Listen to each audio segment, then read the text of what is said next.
Hello students, good morning you all. My name is Mohit Bhiyana.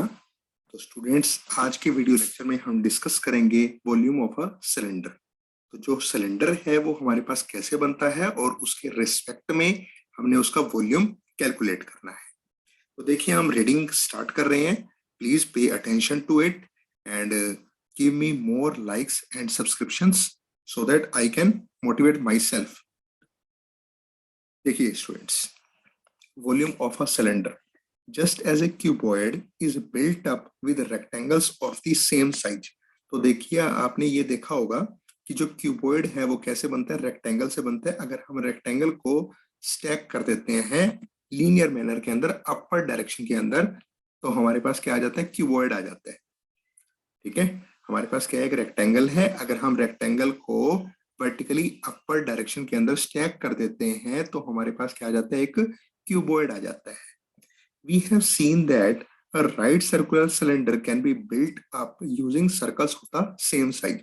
तो अगर हम सिलेंडर्स बनाना चाहते हैं तो हम उसके लिए क्या करेंगे, सर्कल्स को हम क्या कर देंगे, एक के ऊपर एक अपर डायरेक्शन के अंदर वर्टिकली हम उसको अरेंज कर देंगे तो हमारे पास क्या बन जाएगा, एक राइट सर्कुलर सिलेंडर बन जाएगा। So using the same argument as for a cuboid, तो जैसी आर्ग्यूमेंट हम किसके अंदर यूज करते हैं, जैसा रीजन हम क्यूबॉइड के अंदर यूज करते हैं, वैसा ही सेम रीजन अगर हम सिलेंडर के अंदर यूज करें। तो यहाँ पर हमने क्या किया है, यहाँ पे हमने सर्कल्स को एक दूसरे के ऊपर अरेंज कर दिया है। ठीक है, we can see that the volume of a cylinder can be obtain. तो हम देखते हैं कि जो सिलेंडर का वॉल्यूम है उसको हम कैसे ऑब्टेन कर सकते हैं, एज बेस एरिया इनटू में हाइट। तो ये हमारे पास एक जनरल फॉर्मूला है वॉल्यूम को कैलकुलेट करने का, बेस एरिया इनटू हाइट। तो बेस एरिया, अब यहाँ पर हमने किसको अरेंज किया हुआ है, सर्कल्स को। तो सर्कल के केस में हमारे पास जो बेस एरिया बन जाएगा वो क्या बन जाएगा, area of circular base into में perpendicular height given to this circular base. तो सर्कल का आपको एरिया पता है, पाई आर स्क्वायर, और इसको हाइट के साथ मल्टीप्लाई कर दो तो आपके पास क्या आ जाएगा, volume of right circular cylinder, pi r square h. Pi r square is the base area. Base पे आपके पास कौन है, सर्कल। तो सर्कल का जो बेस एरिया बनेगा आपके पास क्या बन जाएगा, पाई आर स्क्वायर। ठीक है, और इनटू में हाइट के साथ हमने मल्टीप्लाई कर दिया। तो वॉल्यूम ऑफ अ सिलेंडर हम कंक्लूड कर सकते हैं पाई आर स्क्वायर एच। आर क्या है, बेस रेडियस, और एच क्या है, हाइट ऑफ द सिलेंडर। तो चलिए हम एक एग्जांपल की हेल्प से इसको समझते हैं।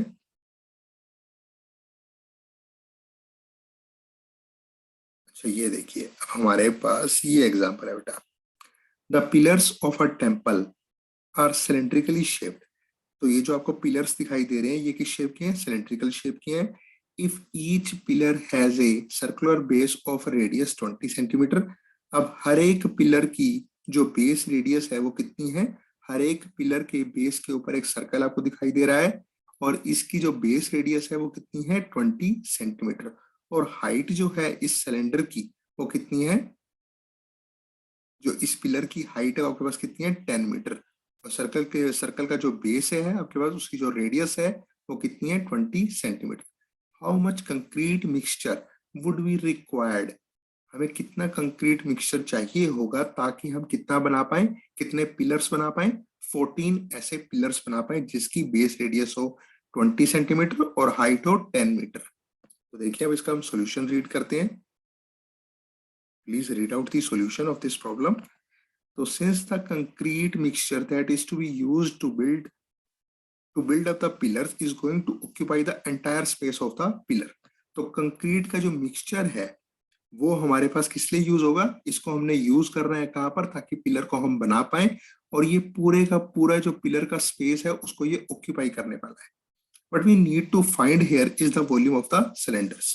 तो हमें यहाँ पर करना क्या है, तो जहां पर आपको पता हो कि पूरे का पूरा जो मटेरियल है वो इस जगह पर आ जाएगा, इस स्पेस को ऑक्यूपाई कर लेगा, तो वहां पर हम वॉल्यूम को कैलकुलेट करते हैं। What we need to find here is the volume of the cylinders. ठीक है, तो हमें यहाँ पर क्या फाइंड आउट करना है, वॉल्यूम ऑफ द सिलेंडर्स। तो आपको पता है कि बेस रेडियस, तो नीचे सिलेंडर के बेस पर कौन है, एक सर्कल। तो सर्कुलर बेस एरिया आपके पास क्या हो जाएगा, पाई आर स्क्वायर। तो आपको रेडियस गिवन है, हाइट गिवन है। अब देखो दोनों की यूनिट्स जो हो वो सेम हो, रेडियस और हाइट की जो यूनिट हो वो क्या हो, सेम हो। जो इनपुट पैरामीटर्स होते हैं आपको ध्यान रखना है कि इनकी यूनिट्स सेम होनी चाहिए। तो इसकी 20 सेंटीमीटर, या तो आप इसको मीटर में कन्वर्ट कर लीजिएगा, या फिर 10 मीटर को आपने मीटर में मीटर को आपने सेंटीमीटर के अंदर कन्वर्ट कर लिया। तो 1 metre equals to 100 centimetre, 10 metre equal to 1000 centimetres. ठीक है जी। तो वॉल्यूम ऑफ ईच सिलेंडर कितना आ जाएगा, पाई आर स्क्वायर एच। तो पाई की वैल्यू हमने 22/7 रख दी, या 3.14 आप एज्यूम कर सकते हैं। रेडियस आपको पता है, हाइट आपको पता है, तो इसके अंदर पुट करेंगे हम सारी वैल्यूज। तो हमारे पास जो रिजल्ट आएगा वो ये आएगा 88x/7 सेंटीमीटर क्यूब। तो हम जब वो करेंगे इसको सेंटीमीटर क्यूब को हम मीटर क्यूब में कन्वर्ट कर सकते हैं। तो 1 सेंटीमीटर इक्वल टू 1/100 मीटर। तो 1 centimetre cube equal to 1/10 lakh centimetre cube. 10 lakh centimetre cubes equals to 1 metre cube. ठीक है, तो यहाँ से हम इसको मीटर क्यूब में कन्वर्ट कर लेंगे। तो 8.8 डिवाइड बाय 7। तो हमारे पास कितने पिलर्स थे, 14। तो एक सिलेंडर का वॉल्यूम हमें पता चल गया, इसको 14 से हमने मल्टीप्लाई कर देना, क्योंकि हमें 14 सिलेंडर्स का वॉल्यूम चाहिए। चलो आगे देखो। At a Ramzan mela stall keeper in one of the food stalls. At a Ramzan Mela, a stall keeper in one of the food stalls has a large cylindrical vessel of base radius this much, filled up to a height of 32 centimetre with orange juice.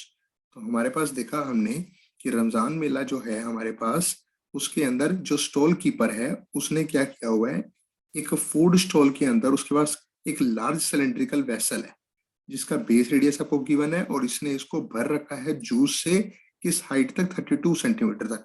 तो base radius हमें पता है, ये पता है हमें।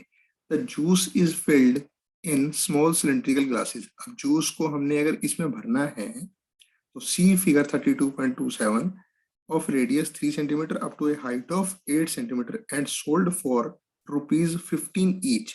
How much money does the stall keeper receive by selling the juice completely? तो हमने देखना है कि हमने ये देखना है कि कितने ये छोटे ग्लास जो हैं वो इस बड़े सिलेंडर से भरे जा सकते हैं। तो हम वो ग्लास निकालेंगे, कितने नंबर ऑफ ग्लासेस हम इस बड़े सिलेंडर से भर सकते हैं।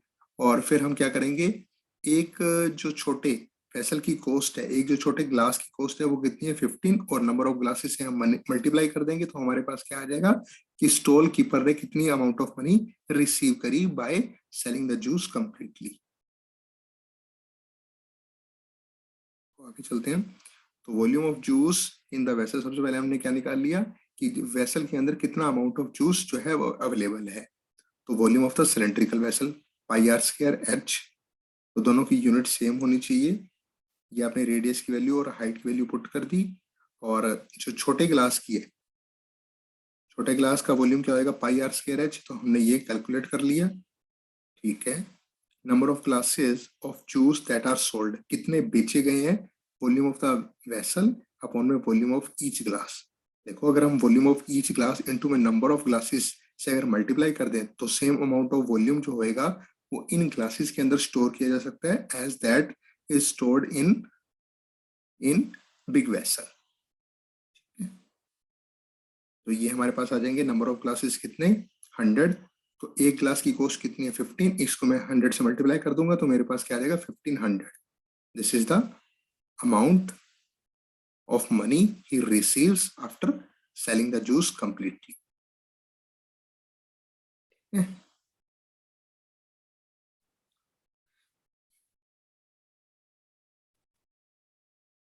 चलिए, तो इस वीडियो लेक्चर को हम यहीं तक एंड करते हैं। That's all. Thank you all, thank you so much.